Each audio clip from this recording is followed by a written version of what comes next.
Assalamualaikum warahmatullahi wabarakatuh. Baiklah, saya akan memaparkan tujuan pembelajaran sejarah kebudayaan Islam. Adapun tujuan yang pertama, yakni peserta didik mampu membandingkan perkembangan Islam di berbagai negara di Asia Tenggara. Negara yang pertama yaitu Malaysia. Sejarah perkembangan agama Islam di Malaysia ini, menurut Az-Zumardi Azra, menyatakan bahwa tempat asal datangnya Islam ke Asia Tenggara termasuk Malaysia sedikitnya ada 3 teori. Teori yang pertama, yakni teori yang menyatakan bahwa Islam datang langsung dari Arab atau biasa yang disebut dengan Hadramaut. Teori yang kedua, yakni Islam datang dari India, yaitu Gujarat dan Malabar. Ketiga, Islam datang dari Bengali atau kini yang kita kenal dengan Bangladesh. Pada tahun 1980-an, Islam di Malaysia mengalami perkembangan dan kebangkitan yang ditandai dengan semaraknya kegiatan dakwah dan kajian Islam yang dilakukan oleh kaum intelektual dan menyelenggarakan kegiatan keagamaan internasional berupa musabaqah tilawatil Quran yang biasanya juga diikuti oleh qori dan qari'ah Indonesia. Selain itu, perkembangan Islam di Malaysia semakin terlihat dengan banyaknya masjid yang dibangun, juga terlihat dalam perkembangan penyelenggaraan jamaah haji yang begitu baik, sehingga dapat dikatakan bahwa perkembangan Islam di Malaysia tidak mengalami begitu banyak hambatan. Negara yang kedua yaitu Brunei Darussalam.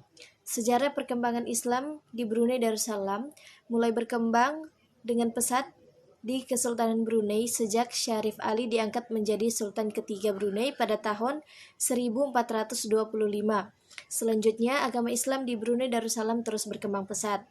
Sejak Malaka yang dikenal sebagai pusat penyebaran dan kebudayaan Islam jatuh ke tangan Portugis pada tahun 1511, banyak ahli agama Islam yang pindah ke Brunei. Masuknya para ahli agama tersebut membuat perkembangan Islam semakin cepat menyebar ke masyarakat. Kemajuan dan perkembangan Islam semakin nyata pada masa pemerintahan Sultan Bolkiah, yang wilayahnya meliputi Suluk, Selandung, Kepulauan Sulu, Kepulauan Balabak, Pulau Banggi, Pulau Balambangan, Matani, dan utara Pulau Palawan. Di masa Sultan Hasan, masyarakat Muslim Brunei memiliki institusi-institusi pemerintahan agama. Agama pada saat itu dianggap memiliki peran penting dalam memandu negara Brunei menuju ke arah kesejahteraan. Yang ketiga ada negara Thailand. Agama Islam masuk ke Thailand sejak pertengahan abad ke-19. Proses masuknya Islam di Thailand dimulai sejak Kerajaan Siam mengakuisisi Kerajaan Pataniraya, atau lebih dikenal oleh penduduk Muslim Thailand sebagai Patani Darussalam. Patani berasal dari kata Al-Fatani yang berarti kebijaksanaan atau cerdik, karena di tempat itulah banyak ulama dan cendekiawan Muslim terkenal dilahirkan. Perkembangan Islam di Thailand semakin pesat saat beberapa pekerja Muslim dari Malaysia dan Indonesia masuk ke Thailand pada akhir abad ke-19.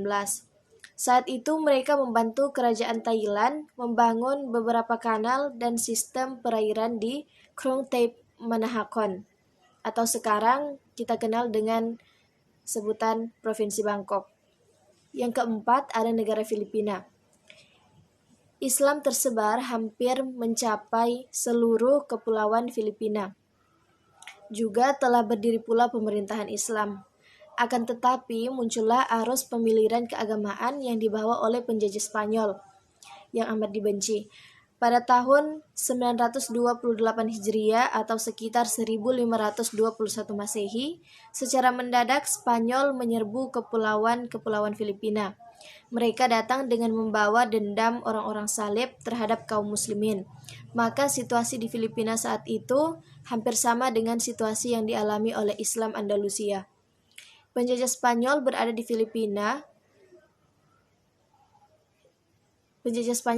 Filipina ini hingga tahun 1316 Hijriah atau sekitar 1898 Masehi. Selama masa yang mencapai hampir 4 abad telah terjadi upaya penjauhan ajaran Islam dari generasi kaum muslim secara berturut-turut lewat jalan peperangan yang menghancurkan kaum muslimin dan memaksa mereka untuk memeluk agama Nasrani dengan ancaman kekerasan. Sekalipun demikian, mereka tidak juga mampu mengalahkan pemerintahan-pemerintahan muslim. Sehingga di sana masih tersisa beberapa pemerintahan. 5. Ada negara Vietnam.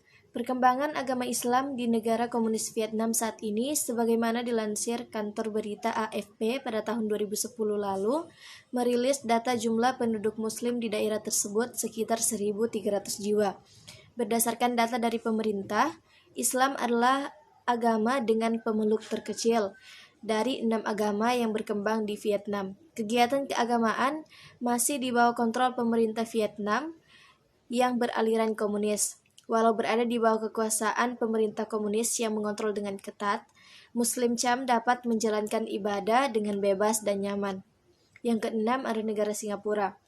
Perkembangan Islam di Singapura tidak terlepas dari penyerapan suatu praktik hukum atau norma yang harus sesuai dengan kondisi budaya, sosial, dan ekonomi setempat. Kita ketahui bahwa Singapura merupakan negara dengan perkembangan yang pesat dengan adaptasi hukum Inggris. Meskipun demikian, umat Islam di Singapura tetap menjalankan dan mengusahakan adanya hukum Islam di negara Singapura. Yang ketujuh, ada negara Myanmar. Perkembangan Islam di Myanmar mendapat perlawanan sengit dari pengikut agama Buddha. Pada tahun 686 Hijriah, Muslim Tartar, bangsa Mongol menginvasi Burmania melalui Cina dan berhasil melengsarkan rajanya, serta memberi kebebasan untuk memeluk agama sesuai keyakinannya. Sebagian masyarakat masuk Islam dan sebagiannya lagi memeluk agama Buddha. Dan tujuan pembelajaran yang kedua, yaitu peserta didik mampu membandingkan cara penyebaran Islam di berbagai negara di Asia Tenggara. Adapun cara penyebaran Islam di Asia Tenggara dapat dilihat dari peta konsep di samping. Di negara Malaysia, Islam menyebar melalui jalur perdagangan ekonomi. Dan di negara Brunei, penyebaran Islam dilakukan melalui jalur perdagangan.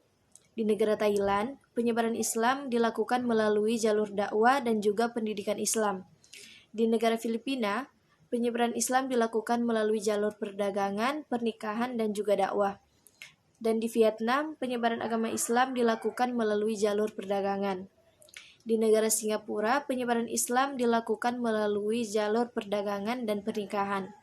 Dan di Myanmar, Islam tersebar melalui jalur perdagangan dan juga dakwah.